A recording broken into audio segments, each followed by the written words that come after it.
Hello, Kevin Furman here. We're back with another week of the E3LC Book of the Month Club, and we are doing How to Have Confidence and Power in Dealing with People by Les Giblin. So we are actually in the second week of this process at this point, and we're going to go through chapters 4 to 7, and going to just share some thoughts on each of the things. Here are the points he's making, and if something hits me as important to share, I'll share. So I'd be outside. It's summer at this point when I'm recording, but it's we're having a thunderstorm, rainstorm here where I'm at. I'm actually in the Minneapolis, Minnesota area, so weather is a thing here.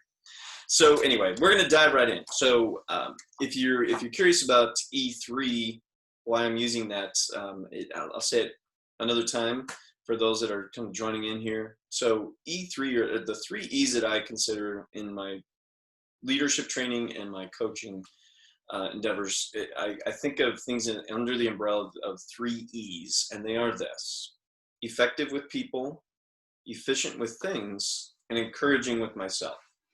And those 3 items are deep. We could go further with all of that. I'm just saying, that's where it all comes from.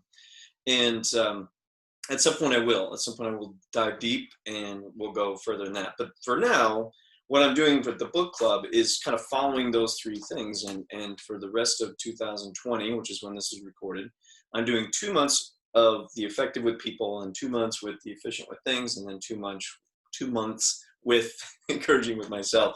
We're in the 2nd month, so this is where the confidence, power, and dealing with people comes in. So here we go. Chapter 4, which is you can control the actions and attitudes of others, which is the title itself. A lot of people don't use the word control anymore. Like when you're talking about other people, it's certainly got more of a negative connotation that you're going to control them and you're going to, oppress them. That is not what Les means. He wrote this almost 70 years ago, and they didn't have, I don't think they had the same reference of control that we do now. I think we've been kind of wrestling with that whole idea of, controlling people and not controlling people, and empowering people as opposed to forcing, and that all that conversation has been going on all of my lifetime. And so the title itself is, it's a little misleading, but he does get into some things that are actually very important, right? So basically he starts out with just saying, look, adopt the attitude that you want others to have. So if I were to start this as an example, if I started this series today and I said, well, I guess we'll get going. It's a pretty good chapter, I guess, right? That would not want people to join in, right? So, and also you don't necessarily want, like, guys, this is going to be the best chapter in the whole world, right? That's a bit much too, right? So I try to kind of be in the middle there somewhere, and I know my tendencies is to be a little more on the logical side of things. So I'm not like Mr. Chili or rah all the time, but I am like, I think this is really, really important stuff, and things that I realize going back again, and I've read this book many times, that there are things that I actually have incorporated in my way of being day to day. And even though there were times when I have kids, and we'd be out shopping, and I would say hi to people, or I would talk to people, and they later would, why are you talking to people? What is going on? I said, well, just being nice, just talking to people. I can't meet new friends if I don't talk to them, right? And they didn't really get it at the time. They were definitely, guarded, and understandably so. The kids, and you don't necessarily want them to be unsafe, but they noticed, even at the young age at the time, that was a while ago now, that I was being different than most adults. And it had a lot to do with some things in the book. And that first one really is adopt the attitude that you want other people to have. Well, I want people to be friendly, so be friendly, right? And he makes a point later. Another thing he says about how you control the attitudes and actions is when he's talking about when people get angry. You're in a conversation and somebody gets really heated and they're just like ready to launch and go at you. He says, if you do the same, it will never de-escalate. It will become a shouting match. Nothing will get resolved. And I know I've certainly experienced that. And I really, well, I watched that as a child, actually. I remember seeing some interactions with adults around me and thinking, well, that's not really the way to do that. That didn't seem to fix the problem, right? So I've always been more, when things get heated, I calm down. I just, okay, let's take a step back, right? Now, that can go too far where you seem like disconnected and uninterested in helping. So you can take it too far. So there is extremes in both sides of what he's saying. He's just making a point that if people are shouting and you shout back, that's not going to work. So when people start getting heated, stay calm, take a breath, take a moment, really listen to them and take in what they're saying, not the emotion of what they're saying, but just the words and their intent, and then respond to that, not the emotion. And that can help control the situation, so it can just calm everybody down and you can get back to actually communicating. And then he says this a lot in this book, but he talks a lot about enthusiasm. That's one of the first things in the chapter, actually, just that enthusiasm is catching, right? It's like a virus, to say something timely. Anyway, so just enthusiasm is catching, be enthusiastic, care about what you're doing, right? I think enthusiasm is, to enthuse or to, put things in, right? Is to care about what you're doing. That's another way to say it. So again, it's not like cheerleader, rah, rah, go crazy. It's that you're interested, that you care, that you're thoughtful about it, that you're putting energy into it, and you're trying to make it the best you possibly can, right? That's having enthusiasm. That can look different ways. It can be rah, rah. It can be very just thoughtful and let's think this through, right? It can be a lot of different ways. And depending on your personality, it can be very different, right? And that's going to be another thing about, probably we'll get into personality styles next year when I go through the cycle again with Effective with People. We're going to talk about social styles next year, but so look for that one. So anyway, there's that. The other thing he says about controlling actions, actually just, it's really not about controlling, but it's about getting people's attitudes to adjust to where you are. And that is, he talks about acting confidently. So if you act confident, people will react to you as though you're confident. And he makes a point about this in different ways, and it comes up a lot, is that what you want them to do that, right? So it's, if you look confident, if you okay, not confident could look like this. Well, okay, yeah, I guess so. Yeah, I guess that's all right. Yeah, sure. Right, no eye contact, no frontal. It's just like, well, yeah, you're kind of avoiding, slump down a little bit, right? But it's not like, no, okay, look, here's the deal. Here's what we're doing. Here's the plan. So it doesn't take a lot. It's really body language. To some degree is what I'm bringing up. It's really just in that realm of sit up straight and look people in the eye, right? If you're doing something like this, like a podcast or whatever this is, look at the camera, right? So don't stare off into space and kind of wander around and whatever. Just look at somebody, and right now that's the camera. So I'm looking at you through the camera right now. All right. So anyway, so act confident. And then he says, the magnetism for people to really, be attracted to you is, he says, believe in yourself.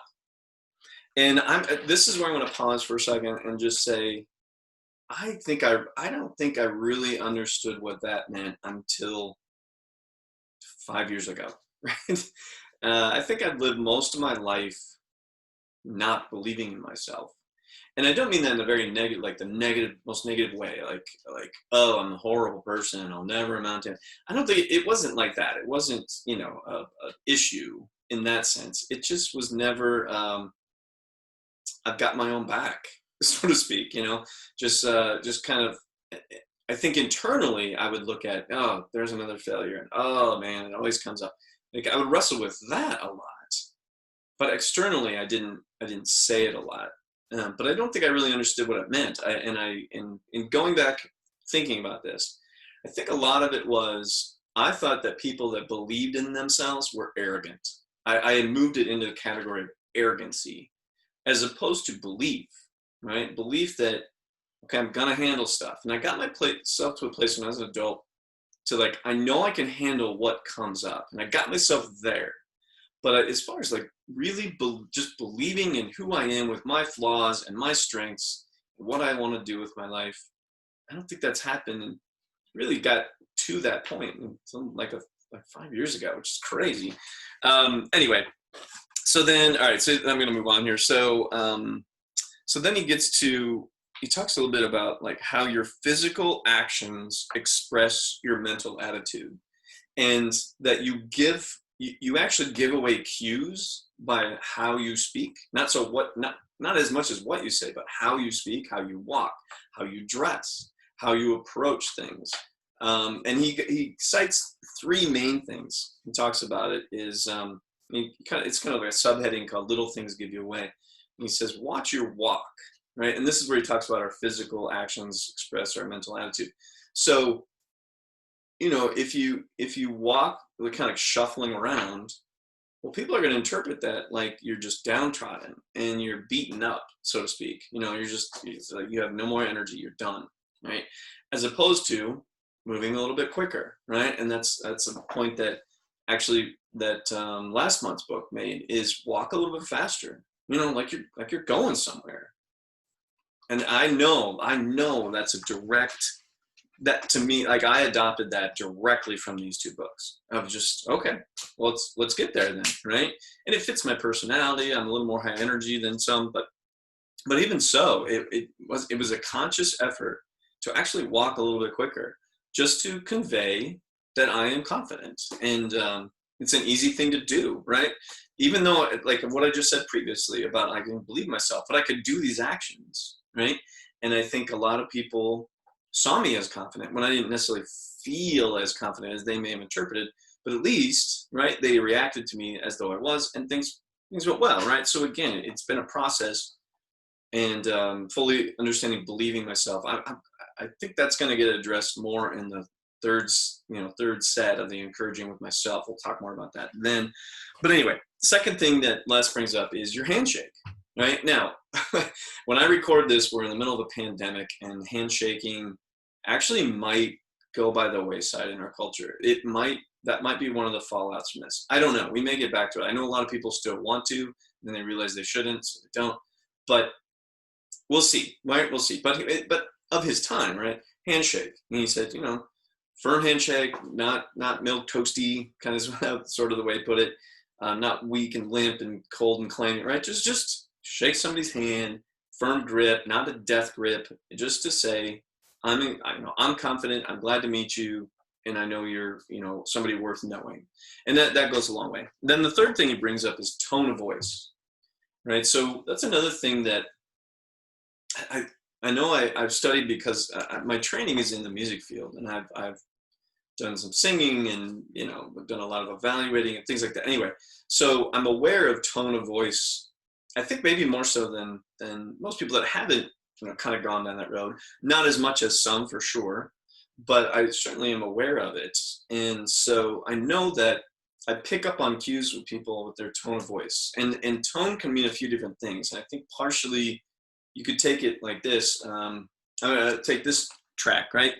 Don't take that tone with me, young man, right? So when it's kind of a snotty, whatever, it's that's a tone of voice, right? There's also the tone, like the quality of the sound of your voice, how nasally it is, or how deep it is, right? Or whatever, all those kind of things. Like, are you speaking from here, or are you speaking from your throat, the back of your mouth, your chest area? There's different ways to actually use your voice, and I'm not going to go into a dissertation about it now, but there actually is. There's different ways to speak, and it's worth just trying different things out to see what one feels more comfortable. Some people get in the habits of like speaking at their nose, and it's up here, but they just don't know that they could move it to the back of their throat, and it has a lot more resonance and actually more confidence. Now, it may be it has to stay where it stays, but if you experiment, you can actually move the focus around of where you are. And again, this gets in the vocal world, and I'm going a little too far already, but just, that a tone of voice, just experimenting with that, it wouldn't necessarily be a bad idea, right? And then the other thing, basically, he says, just expect that others are going to live up to what your expectations are, right? So if you throw out that he's a good guy, he's going to act like a good guy to you, right? And he gives some examples in here of what is it? He talks about mixing up my chapters. I apologize. Anyway, so we'll leave it at that, right? I'm going to pick it up in another spot. I just realized. So he says, expect people to live up to what you throw out, so to speak. So if you expect them to be respectful, they're more likely going to be respectful. Will it always work? Of course not, right? People are people, but if you approach it that way, it's going to sort of move that direction more easily. Okay, so that's basically chapter 4. I'll try to move a little quicker so this doesn't get too long. But chapter 5. All right, so chapter 5 is how to create a good first impression, right? So that's one of the things I guess people are most afraid of, right? I don't want to say the wrong thing. I don't want them to think I'm foolish or an idiot or whatever people think when they're meeting people. And I remember being, as a teenager, I was very concerned about that. And through my process, I've gotten over that. But still, there's times when I still catch myself acting like I'm a little nervous about meeting someone. And I know that I don't need to be, but it pops up, right? So I'm just going to kind of run through these points quickly. So everyone, the way he says it, well, this one's not going to be that quick. He says, everyone is waiting to have you tell them what to do. Which was, when I first read that, I remember thinking, no, they're not. They're trying to tell me what to do, right? And that was ironic because that I was doing what he said on the other side and didn't realize it. So anyway, so he just, people are going to react to the way you approach things. So if you approach it from, oh, poor me, then they're going to approach you with sympathy, right? If you approach it with, I'm the best thing ever, you better listen to me, they'll think, okay, sure, buddy, all right, you go, you Mr. Egotist, whatever. And then if you come at it from, hey, I got this great thing, what do you got going on? Tell me what you have going on, maybe we can work together. Then there's going to be more of an air of cooperation. So he's just trying to make that thing. And he does make a point. Oh yeah, this is the one where he made a point of like musicians are trained to hear the keynote of a piece of music, like what key it is in. And if you don't know music, that's okay. It's not that important. He just says that usually the first note of a piece of music, you can tell it sort of sets the key. It sets where you're going to be, what scales you're using as opposed to other scales, because you don't use all of them in all pieces. So he says, your first action, your first words, the first way you approach is going to set that keynote. So set it properly, right? Set it in the way that you want it, with confidence, with openness, with trustworthiness, right? All that.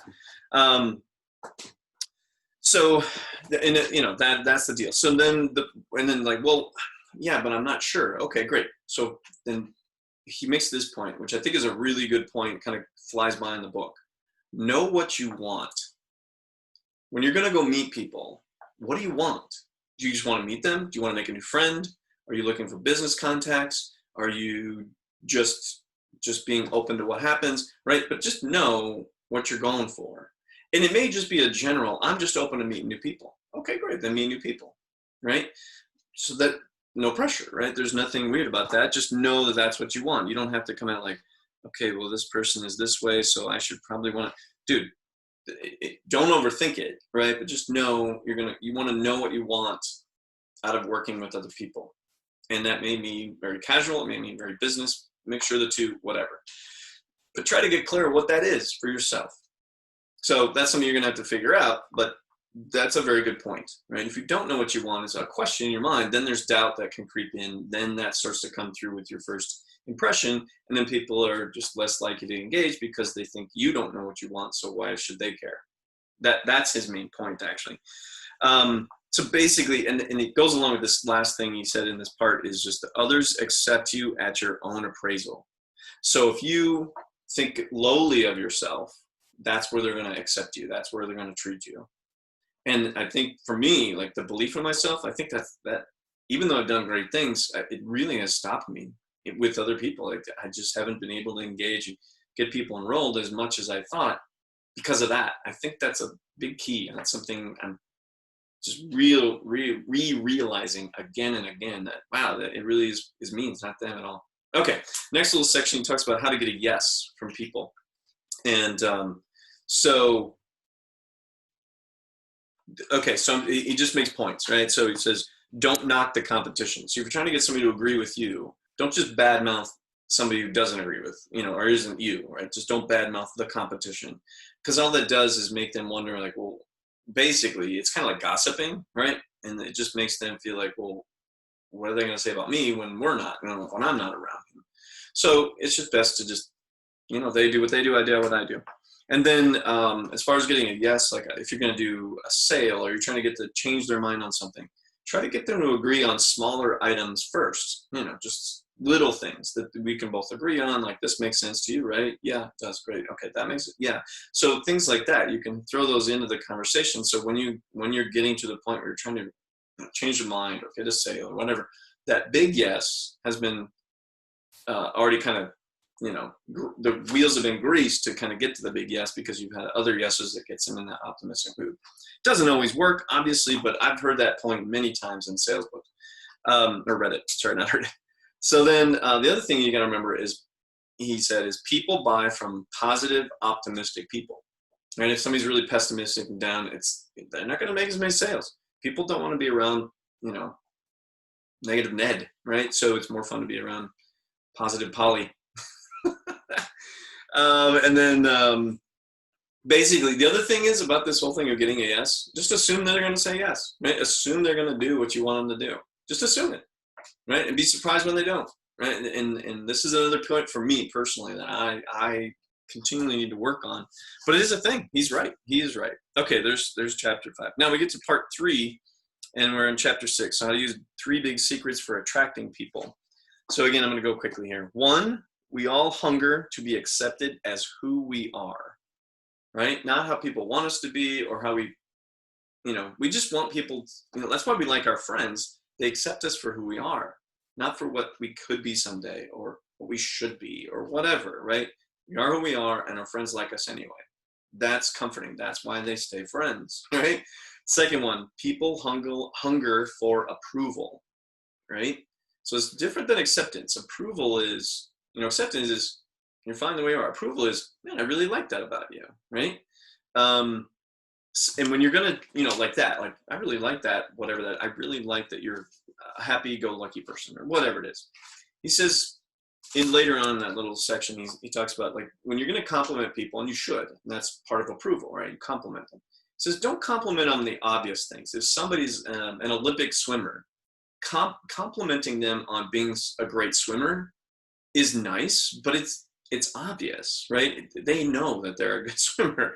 So to tell them, they've probably heard it a bunch too, but to tell them is like, okay, well, thank you, right? It's not going to have as much impact as if you find out they really like gardening, let's say, as a hobby.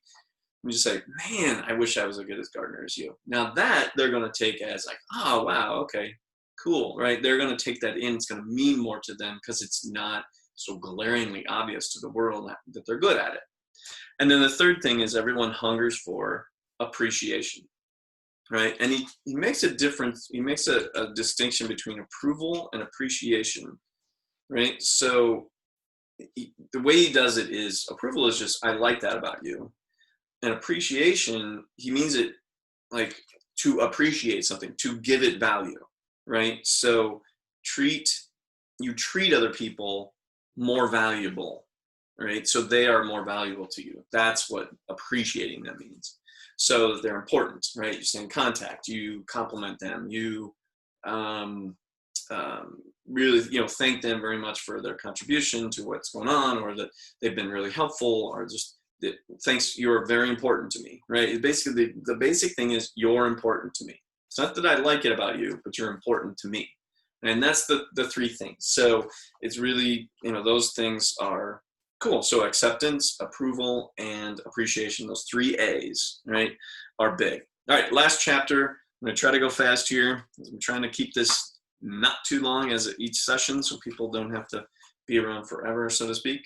So chapter 7, which is the last one today, is how to make other people feel friendly instantly. So he puts that, adds on that instantly thing. Interesting, right? Okay. So what's funny is he sort of reiterates some things he already said. So he's trying to make some points, but he's just bringing up in different contexts, which only adds weight to it, to me, right? When you bring something up 3 or 4 times, it must be important, right? I don't think he just ran out of things to say. I think it shows how important it is to different areas of working with people, right? So the first one is he said, assume the attitude you expect from others, which is much like the previous chapters. He was just talking about that. So he's just saying that helps people feel friendly. Like, expect them to be friendly. Be friendly, right? You be friendly, expect them to be friendly. They're friendly, right? Which is his second point, be friendly. The other thing is about that, and he does kind of go to like the friendly part. He says, now be careful though. He calls it, don't be an eager beaver, right? Which basically means don't overdo it, right? Don't be the pesky, hey, will you be my friend? Oh, I think you're really cool. And you're just like on them all the time and just, like, okay, back off, champ, right? So just be friendly, be nice, and when appropriate, move on or whatever. So just be careful. Like if you're trying really hard to have people like you, they won't like you as much. And I think that's an easy way to say what he was trying to say there. And then to do that, right? And this is sort of kind of an antidote to what I just said, or what he was bringing up. He said, if you want people to like you, just relax. Just relax. Assume that you're going to be liked. Again, it very much goes back to the first statement, which is you assume the attitude you expect. Well, just relax. Assume they're going to like you, right? And that does come from a belief in yourself and understanding your strengths and what you bring to the table. And if that's unclear, great, there's work to do, that's fine. But you can also just act confidently right now. You don't have to change your whole personality or anything like that, but just at least say, you know what, I have done a few things really great. That's what I bring to the table. And then you can work on the other stuff later. So at least focus on the things that you can bring and just relax. Assume they're going to like you, right? And look, not everybody on the planet is going to like you. Not everyone on the planet likes me, right? That's human nature, right? We're all diverse in our own way, so to speak. Everybody's a little bit different. There are things that are also very much similar around the world about human beings, but there's a lot of diversity, obviously, which is awesome. So best thing you can do then in that case is just relax. Assume they're going to like you. And if they don't, they don't, right? There's a few billion other people you can go deal with, so to speak, right? And the last thing, which he goes really far into, he just makes a simple point: smile, right? Just smile. I know some other successful business people, and they just talk about, one big quote from a guy I know is, it starts with a smile. If you're going to make a friend, just smile. And I know I don't like outright like smile all the time. Like I try to keep a positive countenance, right? A positive look on my face. I forget sometimes. And I know my natural look is more of like, it looks like I'm concerned.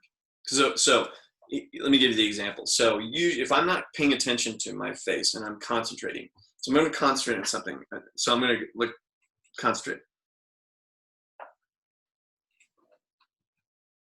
Right? It looks like I'm like, intense, right? So I've learned I got to be very careful about that. And so I constantly remind myself, especially when I'm not at home, anyone else is around, even when people are home with me, I'm very conscious of when I'm around any other person or anything, even my dog, actually, Duke, by the way. I am very conscious that I am putting more of a relaxed look on my face. I'm trying to think about what's great. I'm trying to be grateful. I'm all kinds of things. It's not like a laundry list I go through every time I see a person. I just have made it a habit to look pleasant. I just want to be pleasant. I want people to just be comfortable around me. And that helps when you just lighten your face up, right? You don't have that stern, concentrating look on your face. And I know I'm sure I blow it at times because whatever, I get distracted. But anyway, so that's a good thing to do. So he goes really far into the whole smile thing. I mean, pages about it. Talks about smile from way down deep, right? It's not just here, but it's actually here, right? From your heart.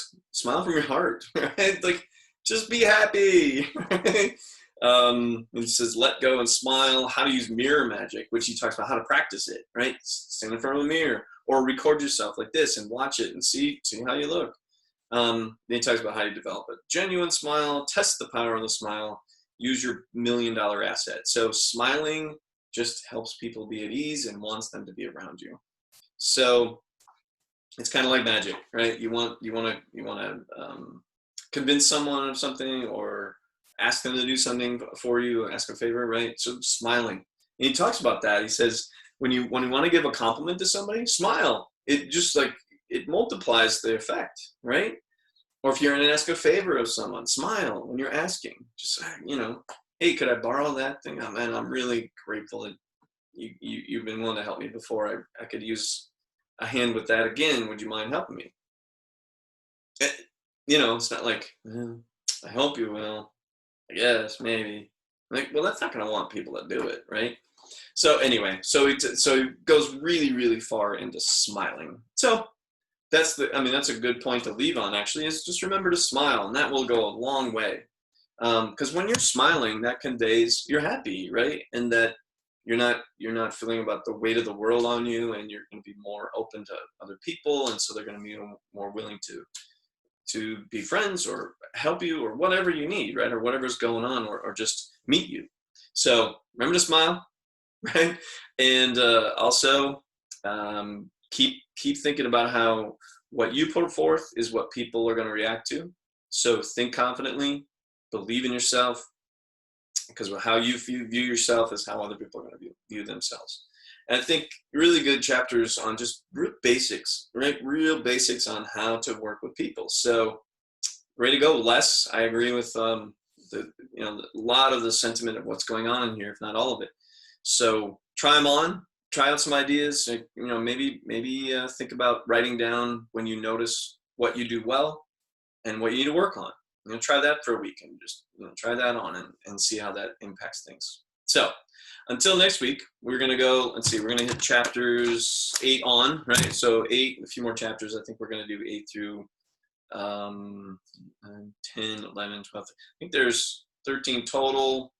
So we're going to do, I think, 2 or 3 more chapters next week. Let's do 8, 10. I think it's 8, 9, or 10. I'll look real quick. Sorry. Where are we at here? I'm ahead in my reading. Yeah, we're going to do 8, 9, and 10 is what we're going to do. Oops. Part 5 starts chapter 11. Yeah, that's it. So 8, 9, and 10 will be next week. Sorry about that. And then we'll see you then. So try it on. If you got questions, kfurman@e3lc.net. You can certainly comment here on this YouTube video when this goes up. And let me know if you have any suggestions for other books, any ideas. More open, totally open to other ideas and how things work. All right. Take care. Have a great week. We'll see you next time. Bye.